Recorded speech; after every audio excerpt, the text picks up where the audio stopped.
दोस्तों, मैं आपके सामने बीरबल की कहानी सुनाने जा रही हूँ। आप लोग अकबर और बीरबल इसके बारे में ज़रूर सुने होंगे।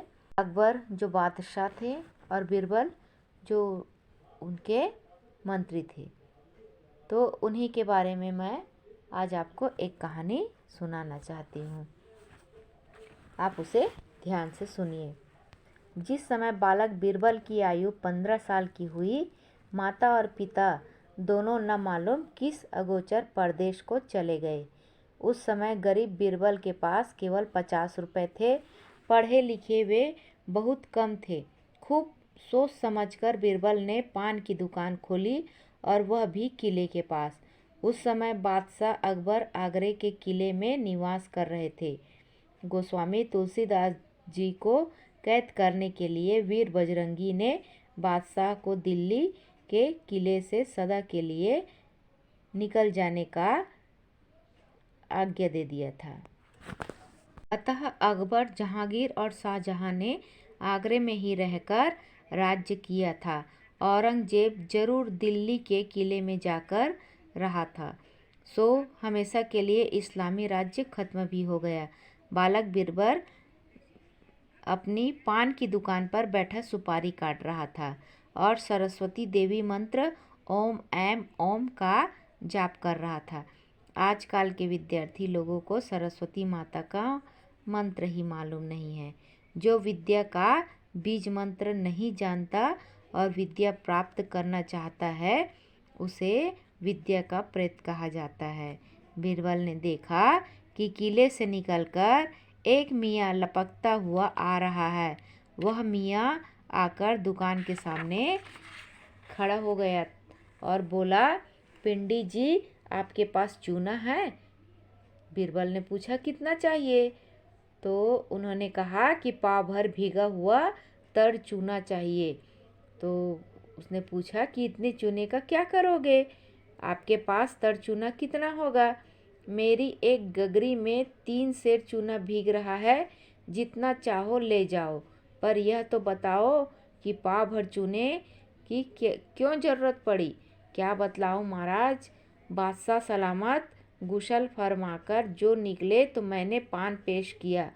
उसे खाते खाते वे एक कुर्सी पर बैठ गए और हुक्म दिया कि पाव भर चूना ले आओ, मगर अपने लिए एक कफन भी साथ लेते जाना। अरे पिंडी जी, यह आप क्या फरमाते हैं? तुम बादशाह के लिए पान लाने पर नौकर हो? उन्होंने कहा, जी महाराज, जय महाराज जी, कितने दिनों से? कोई 15 साल हो गए, फिर भी पान लगाना नहीं आया। आप तो उलझन में उलझन पैदा कर रहे हैं जनाब। अब तुम्हारी सारी उलझनें दूर होने वाली है, ये बीरबल ने कहा। उसने कहा, आपका मतलब? तो बोलते हैं कि यह है कि यह पाव भर चूना तुम्हें खिलाया जाएगा, तब तो मैं मर जाऊंगा। इसी के लिए मैंने कफन ले जाने की सलाह दी थी। आखिर मेरा कसूर? तो पान में चूना ज़्यादा लगा दिया। बादशाह की जीभ कट गई है। चूने की तीव्रता से तुमको परिचित कराने की आवश्यकता समझी गई। यानी यह पाव भर जो चूना है वो तुम्हें खिलाया जाएगा। ये जो चूना मंगाया जा रहा है, ये तुम्हारे लिए है। तो उसने कहा, मियाँ जी ने, कि सच कहते हो पिंडी जी, तुम ज्योतिषी हो। सारा हाल आईना हो गया।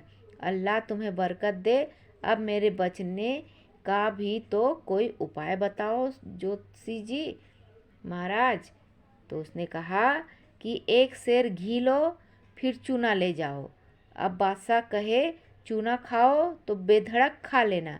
चूना का शत्रु घी है। घी के प्रभाव से न तो तुम्हारी जबान फटेगी और न कलेजा कटेगा, और मरोगे भी नहीं। तो चूने का जहर घी मारेगा और घी का जहर चूना मारेगा, दोनों लड़कर मर जाएंगे। खुदा तुम्हारा दर्जा ऊंचा करे। तुम्हारी दुकान में घी भी है? तो उन्होंने कहा, हाँ, अपने खाने के लिए कल 2 सेर घी लिया था, 1 सेर तुम ले लो। तो उसके बाद बीरबल ने तौलकर पाव भर चूना और सेर भर घी सामने दिया। दोनों चीज़ों के दाम देकर मियाँ ने घी पी लिया और चूना लेकर महल की तरफ भागा।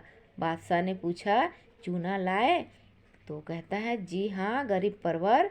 खोजा बोला, यही बैठकर खा जाओ। बादशाह ने हुक्म दे दिया। खोजा सामने बैठ गया। बादशाह को पाव भर चूना दिखलाकर सब खा गया। शाम को जब वही खोजा बादशाह को पान देने गया, तब बादशाह ने पूछा, क्यों मुनीर, तू मरा नहीं? तो उन्होंने कहा, हुजूर के इकबाल से बच गया। कैसे बचा?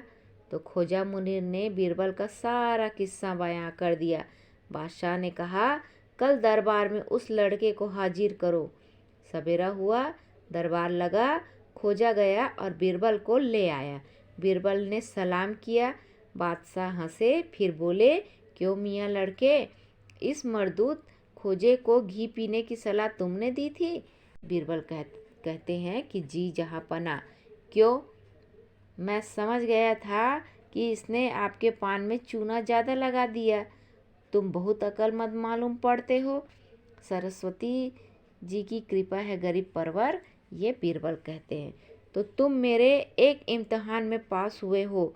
2 सवालों का जवाब तुमसे और लिया जाएगा। अगर तीनों बातें ठीक निकली तो तुमको कुछ इनाम दिया जाएगा। ये बादशाह ने कहा। फिर बीरबल कहते हैं, ये फरमाइए जहाँपना। तो बादशाह ने अपने 8 मंत्री बुलाए, सबको एक कतार में खड़ा किया।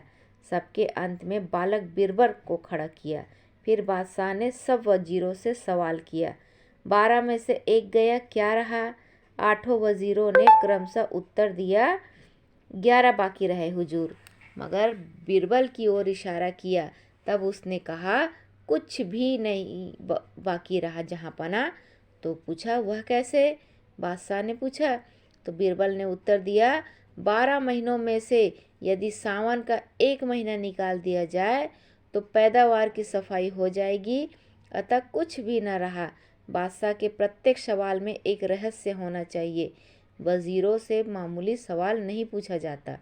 बादशाह बहुत खुश हुए। 8 जो वजीर थे बहुत लजाए। हंसकर बादशाह ने कहा, नवंबरवार सब वजीरों को जवाब देना चाहिए। 1 और 1 कितना हुआ? 8 मंत्रियों ने उत्तर दिया, 2 हुए सरकार। परंतु बीरबल ने उत्तर दिया, 1 और 1 11 हुए गरीब परवर। तो वह कैसे? बादशाह ने कहा। बीरबल ने कहा, अगर आप बादशाह हो और मुझसा वजीर हो तो हम दोनों की शक्ति 2 के समान न होकर 11 के समान हो जाएगी। बादशाह ने कहा, मैं अपनी बादशाही में 9 वजीर बनाना चाहता था, पूरा 9 ग्रह चाहता था। 8 मिल गए थे, 9वें तुम आज मिल गए हो। मियाँ लड़के, तुम्हारा नाम क्या है? मुझे बीरबल कहते हैं जहाँपना। ऐसा बीरबल ने जवाब दिया। महाराज बीरबल, आज से आप वजीर आज़म हुए और आपको महाराज का खिताब दिया गया। गरीब परवर ने मेरी जो कदर की उसके लिए मैं शुक्रिया अदा करता हूँ, ऐसा बीरबल ने कहा। बादशाह की आज्ञा से बीरबल को प्रधानमंत्री वाली पोशाक दी गई और शाही सिंहासन की दाहिनी ओर एक छोटे सिंहासन पर बैठने की जगह दी गई।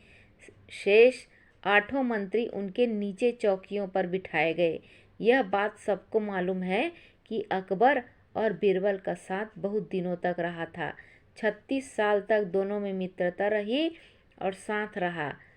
जब काबुल की लड़ाई में महाराज बीरबल मारे गए, तब बादशाह अकबर उनके मरने की खबर सुनकर बेहोश होकर खड़े से जमीन पर गिर पड़े। बादशाह ने 3 दिन तक अन्न ग्रहण नहीं किया था और रात दिन रोते रहे। बादशाह ने कहा था, कैसा अच्छा होता जो मैं ही महाराज बीरबल के साथ मर जाता।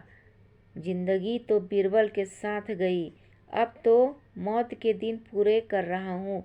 सरस्वती देवी को सिद्ध करके बीरबल ने अपना नाम अमर कर लिया। आजकल के विद्यार्थी कहते हैं, सरस्वती कौन चीज़, उसके मंत्र जंतर पर हमें विश्वास नहीं। इस तरह से विश्वास सबसे बड़ी शक्ति होती है।